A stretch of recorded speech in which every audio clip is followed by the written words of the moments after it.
It's recording. Okay, sorry, let me just mute that off.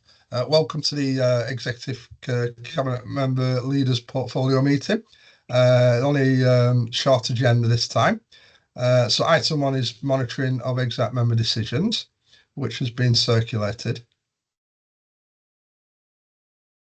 Any comments or queries on that? If not, just move on then to the substantive item, which is the Director of Corporate Resources Finance Report, Q3.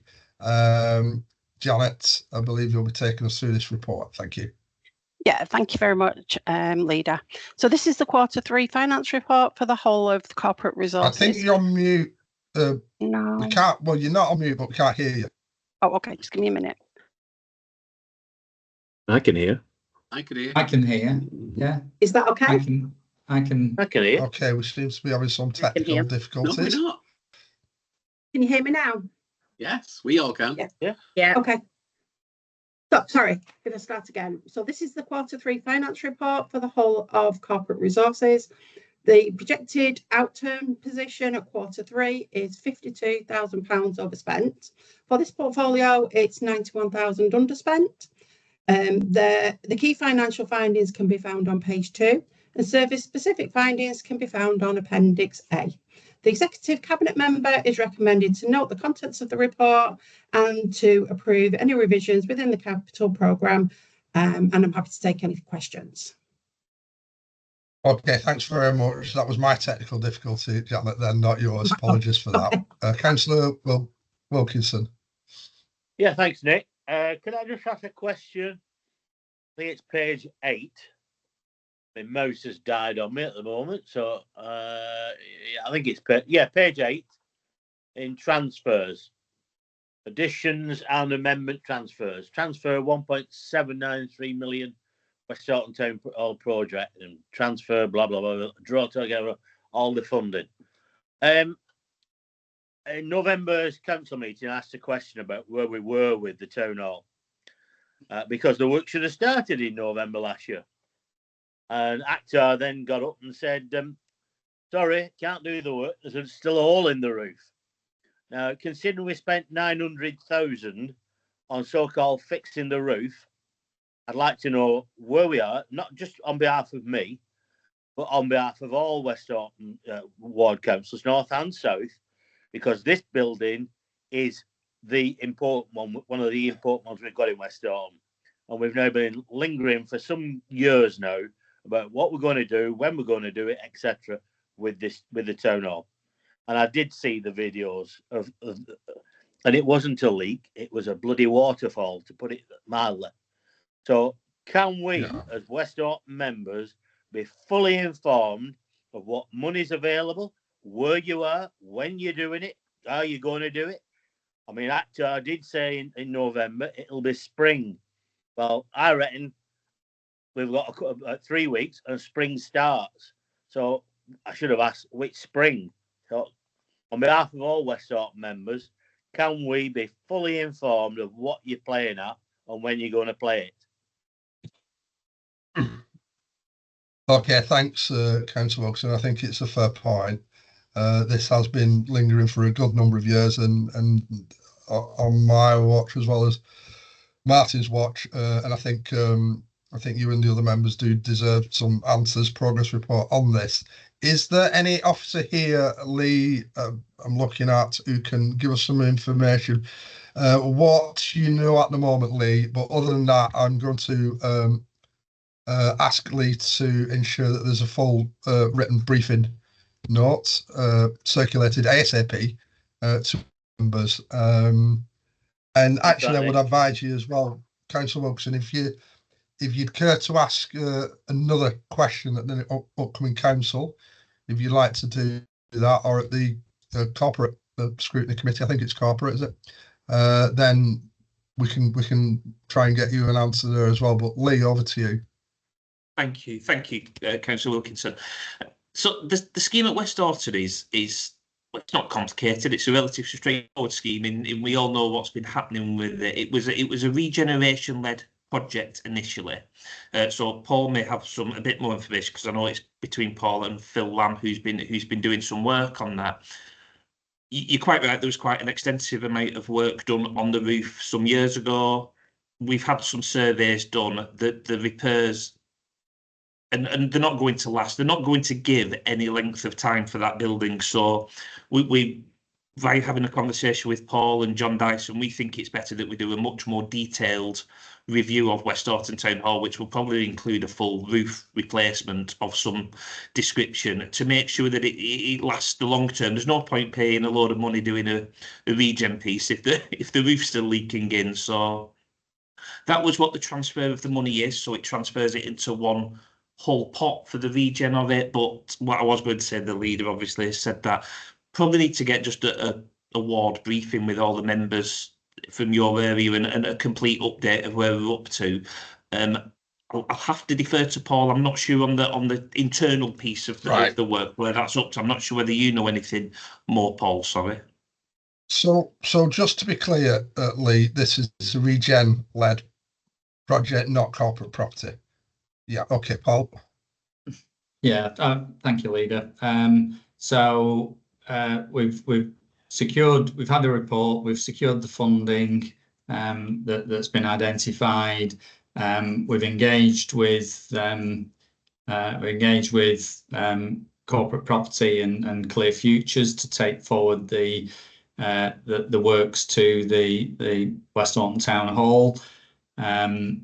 They have identified Parkinson Construction, who would be able to do the works. The review that's been taking place has explored the issues with the roof again. There were some works through Parkinson's that was going to take place, but there would be then the need for significant contract extensions.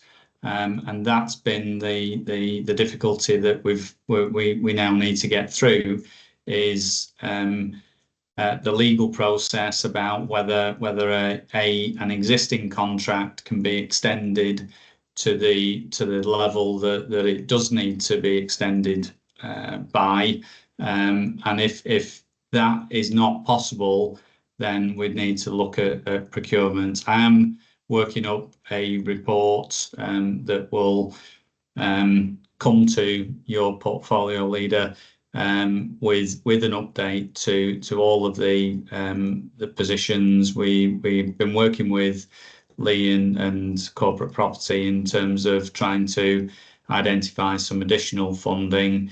The work that was done historically on the roof was a partial piece of work, and there was an expectation that the other work would follow. That other work hasn't followed, and that is partly the reason why the leaks are now happening. I know there's an urgency, and we are working with all the teams to try and with corporate property and my team to finalise how this can be structured and legally compliant to ensure that we can move forward with the revised report. Thank you, Leader. David, I can see you want to come back. Thanks, Nick, for that. And I will ask a question. I have to say, I'm almost lost for words. It takes a lot, I'll admit that. It just seems we wasted 900 grand when we're desperate for every penny, no matter if it's revenue or capital or whatever, and this building is still set there. I'm hoping some heads will roll, to be quite honest, particularly the people who did the work in the first place, because survey, I mean, that 900k was about the third time that roof was played at. I can recall. I probably might have even been more, because we've had that many goes to playing at it. And the 900k was full scaffolding all around the building and was supposed to be a proper job. And then we've ended up, there's still a leak in it. So I have to say, who the bloody hell was on that roof looking at it, checking it and doing the surveys to say we've done the roof. I just cannot believe that state of affairs got us to this situation. I look forward to the report to us as ward members, because I have to say, it doesn't matter which side of the political divide you're on in West Bolton, it is a major importance to us, that building, and what is being done with it. I'll leave it at that, because I'll get myself into trouble otherwise, because I'm that annoyed about that. Thanks, Dave. I think I do share your frustration. It is incredibly frustrating to see something just dragging on and on and on. And you're right, questions have been raised by members of all three groups who represent both wards in West Bolton. So I asked a question of clarification whether that was corporate property or regen. Now I know it's regen. That's under my portfolio. So what I'm going to suggest then is I can convene a meeting with the 6 members and the key officers. I think we just need to get together and just find out exactly what the situation is. We can dwell a lot on what's happened in the past, but what I'm interested in, I'm sure what you're interested in, is timescales and how we move forward and get this resolved. Yeah. Okay, Paul. So can you liaise and sort that out, please? So the 6 ward members, full briefing next couple of weeks. Yeah, and we'll need to bring corporate property into that, because we're reliant on their expertise. Whichever the relevant officers are. Yeah, Lee, did you want to chip in there? Yeah, just agree. I was just going to say. For raising that. I was just saying exactly the same. Sorry, thank you. Yeah. Okay. Right. Okay. And hopefully, Councillor Wilson, we can get something resolved on this. I agree. We want to move forward, but it's just lingering. If we're not careful, something bad's going to happen to the building. That's my worry. Yeah. There's too many things just trundling around. Well, but I'll thank Nick for trying to get that sorted, and hopefully we can, we're fully informed and we know the direction of travel we're going in and the timescales. Thanks, Nick. Yeah. Okay. So as I suggested, we'll get a meeting together with the relevant officers, full update. And I'm very hopeful by the time we get to the March council meeting, if you put in a question again, Councillor Wilson, you'll have a positive answer. Any other comments or questions, members, on that report from Janet? Sorry, I'm just going back to the report. So there's a number of recommendations there for me to approve, so I can confirm formally approve that report. Thank you very much, everybody, and enjoy the rest of your day. Thank you. Thank you. Bye.